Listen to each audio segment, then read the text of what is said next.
Hi, I'm Ron Longo here at the Host Hotel, and I'm going to be asking some questions here with the presidents of CLAW, and that is Bob Miller and Rude up there. And I'm here with the founders of CLAW, Bob Miller, and also Dennis McMahon. I'd like to ask you gentlemen some questions. Why did you start CLAW? That's a very good question, Ron. Dennis? Well, it's a long story. How long we got? Bob and I were in the Mr. International Leather Contest together.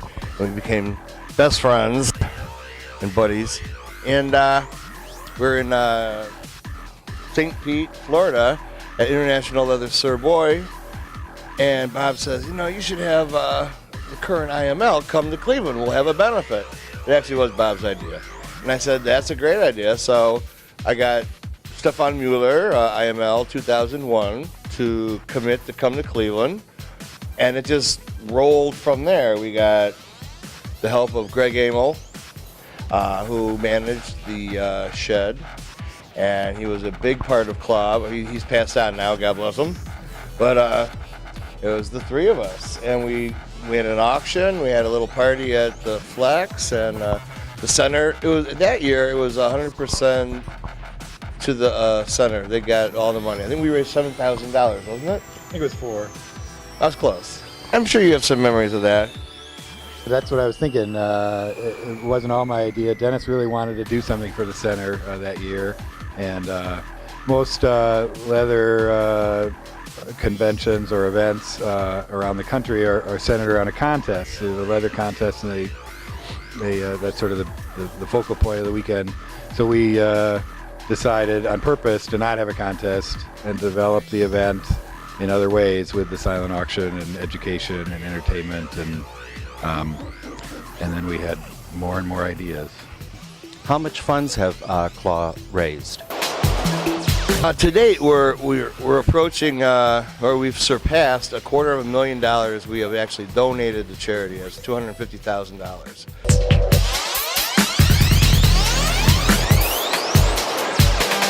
And that's with the help of like a whole bunch of volunteers. We have like over 300 volunteers that we depend on to make this weekend work. And a big part of that is CLAW Nation too. CLAW Nation has parties all over the country.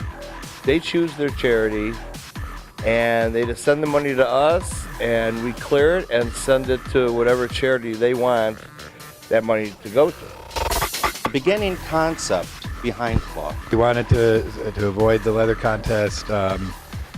Since it was going to be for charity, the silent auction really was the natural place to start, and we had a big silent auction even that first year in the tool shed. Things got added a little at a time. We did a show as soon as year number 2, I think, over at Club Bounce. We had a brunch on Sunday, even the first year. We added an art show, I think in the 5th year, which has become a big part of the event. And yeah, different. We had a vendor mart the very first year. It's gotten bigger, obviously. So the idea was to for Leathermen to be able to, I guess, not be pigeonholed into just wanting one thing, just wanting a vendor mart and a contest. At CLAW, there's 10 things going on at once, and you end up meeting people with similarities. We took people to the Rock and Roll Hall of Fame and various other cultural things around Cleveland. As early as the first year, I think we did that. So we've always tried to make it a fun convention that gave people a choice of what to do. What is the most humorous CLAW event in the past that you two gentlemen remember? The Leather Rouge Review has some pretty funny comic acts. Kevin, for one, and that German Wiener Schnitzel thing that he does is really hilarious.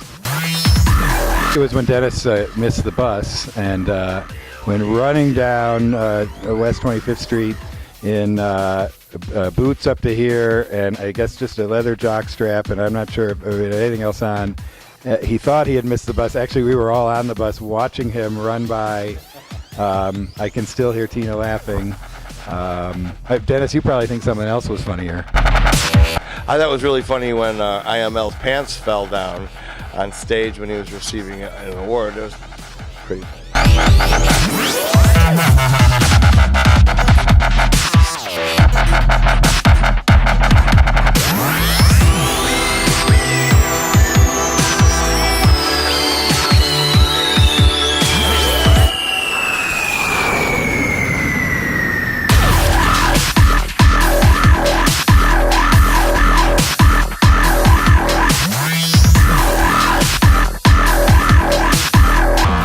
I mean, if nothing else, the people in Cleveland, they know how to party, and they're a good-looking bunch, you know?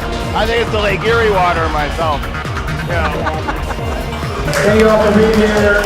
Club has raised over $250,000 as of this year. And if I'm not mistaken, as of tonight, Quad Nation itself has raised $100,000 for charity. Thank you all for doing that.